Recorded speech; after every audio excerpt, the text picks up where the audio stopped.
मोनिका एक प्याज पराठे का ठेला लगाया चलती थी। वे बहुत ही स्वादिष्ट पराठे बनाया चलती थी। उसका काम भी बहुत अच्छा चल रहा था। उस बेचारी का एक ही सपना था कि उसका प्याज पराठे का अपना एक ढाबा हो। जानिए कि वे क्यों अपना सपना पूरा नहीं कर पाती। उसका पति एक मजदूर था और उसी शराब पीने की गंदी आदत थी।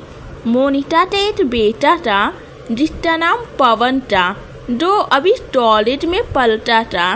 तभी एक दिन, माँ मुझे ना पैसे चाहिए, कॉलेज की फीस भरनी है। बेटा पिछले महीने ही तो मैंने 2000 रुपए दिए थे, तू आज फिर से मांग रहा है। माँ मैं जानता हूँ, लेकिन कॉलेज वालों ने बोला है अगर मैंने 10,000 रुपए जमा नहीं किए तो वे मुझे कॉलेज से निकाल देंगे।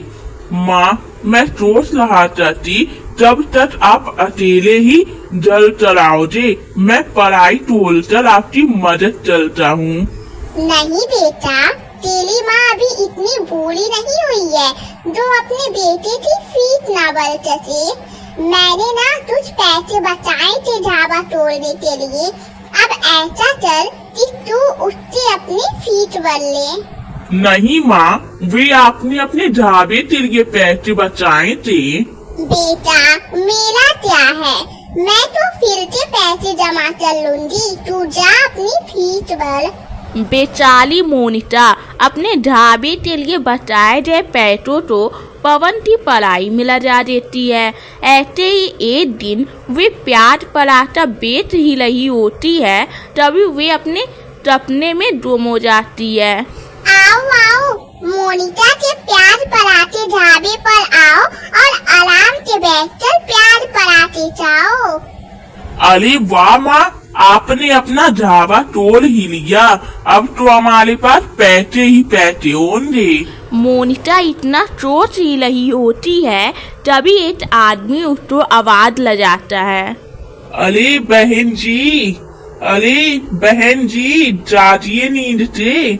बेचारी मोनिका घबराते हुए अपने सपने से बाहर आ जाती है और बोलती है, सॉरी भाई साहब, मुझे ना नींद लग गई थी। अरे कोई बात नहीं बहन जी, अच्छा सा मक्खन लगाकर प्याज का पराठा दे दो और थोड़ा प्याज ज्यादा डालना उसमें। जी भाई साहब, जैसा आप कहें मैं अभी बनाती हूँ। मोनिका उस आदमी के लिए पराठा बनाती है और उसके जाने के बाद तुरते कहती है, हे भगवान, जब तक तू मुझे सपने दिखाएगा, मैंने तुझसे अपने लिए हमेशा एक ही चीज मांगी है कि मेरा भी एक प्याज पराठे का ढाबा हो जाए, जहाँ अच्छे से बैठ कर लोग मेरे ढाबे पर खाना चाहें। कोई नहीं, मैं हिम्मत नहीं हारूंगी, मैं मेहनत करके पैसे जरूर जमा करूंगी।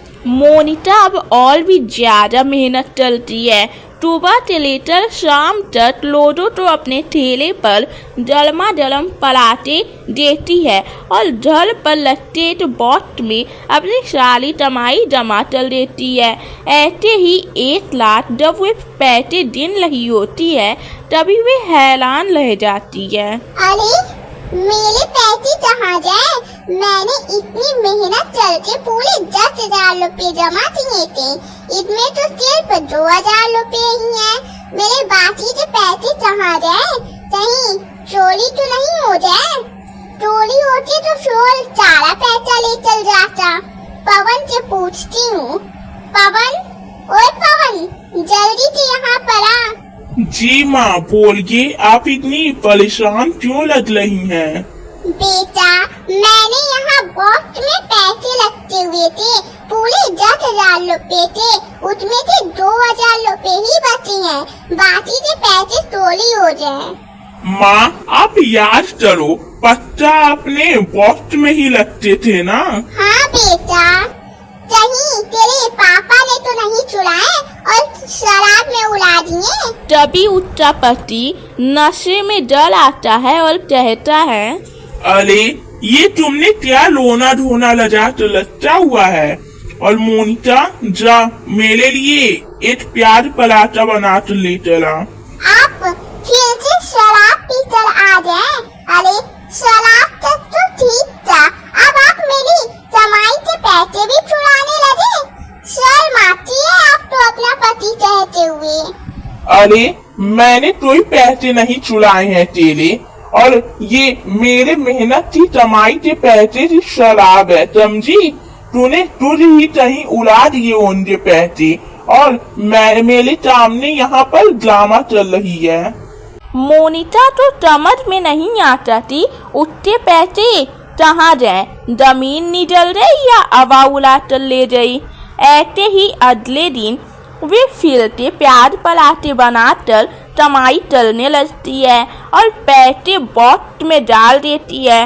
और जब वे ठेला लेकर बाजार जा रही होती है तो वे अपने घर पर ही पराठे बनाने का तो सामान भूल जाती है। और जैसे ही वे घर आती है तो देखती है कि उसका पति उससे पैसे लिए हुए तुरते कहता है, अरे वाह मोनिका, तो बेवकूफ बनाना कितना आसान है। मेरी बातों पर यकीन कर बैठी। बस ऐसे ही कमाती रहे और मुझे ऐसे ही शराब के पैसे मिलते रहे। वैसे भी मुझसे अब मजदूरी नहीं होती और वे मेरी बीवी है, इतना हक तो बनता ही है मेरे उच्च कमाई पर। ये तब मोनिका सुन लेती है और तुझसे कहती है, मुझे लग ही रहा था कि मेरा पति ही मेरा दुश्मन है। अरे भगवान, तू क्यों मेरी परीक्षा ले रहा है? मैंने क्या बिगाड़ा है? कैसा कामचोर और शराबी पति दे दिया मुझे, तो जो अपनी पत्नी के पैसे पर जी रहा है। वे गुस्से में अपने घर के अंदर जाती है और अपने पति के सारे पैसे वापस ले लेती है। तभी पवन वहाँ आता है और मोनिका बोलती है, अरे कैसे मर्द हो तुम जो अपने पत्नी के झूठ बोलता है। अरे अपने बच्चे का भी ख्याल नहीं तुम्हें, ना ही अपनी बीवी के सपने का। अरे सोचा था तो सपना था मेरा कि प्याज पराठे का ढाबा तोड़ूं जिसमें आप मेरी मदद करो और उस कमाई से हम अपने बच्चों को अच्छे से पढ़ा सके। लेकिन नहीं, आपको तो शराब में डूबना था और उसके आगे आपको तो नजर ही नहीं आता। प्याज पराठा ढाबा तोड़ना है तुझे? अरे इतनी औकात है तेरी? तू सिर्फ एक ठेले वाली है जो सुबह शाम धूप में प्याज पराठा बेचती है। इतने बड़े सपने मत दे और जो पैसे दे मुझे शराब चाहिए, दे मुझे पैसे। देखो शराब पीना छोड़ दो। अगर तुम्हें देखकर मेरा बेटा तुम्हारी तरह बन गया तो मैं मर ही जाऊंगी। मेरे लिए नहीं, अपने बेटे के लिए शराब छोड़ दो। हाँ पापा, माँ सही बोल रही है। आप शराब पीना छोड़ दो और हम मिलकर एक ढाबा तोड़ते हैं जिससे हम अपनी गरीबी से निकल पाए।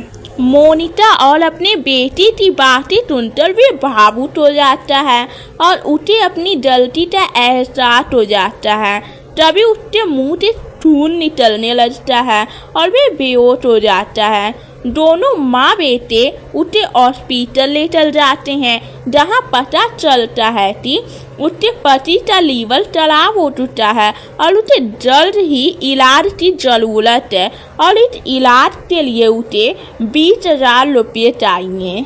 बेटा पवन, हम इतने पैसे कहाँ से लेकर आएंगे? माँ, मैंने तो 5,000 रुपये जमा किए हैं, लेकिन वे तो बहुत कम है। बेटा अब एक ही साला है, मुझे अपना ठेला बेचना पड़ेगा और उन पैसों से तेरे पापा का अच्छे से इलाज हो पाएगा। माँ, आप ये क्या कह रही हैं? वे ठेला हमारे कमाने का जरिया है, उससे ही तो हमारा घर चलता है।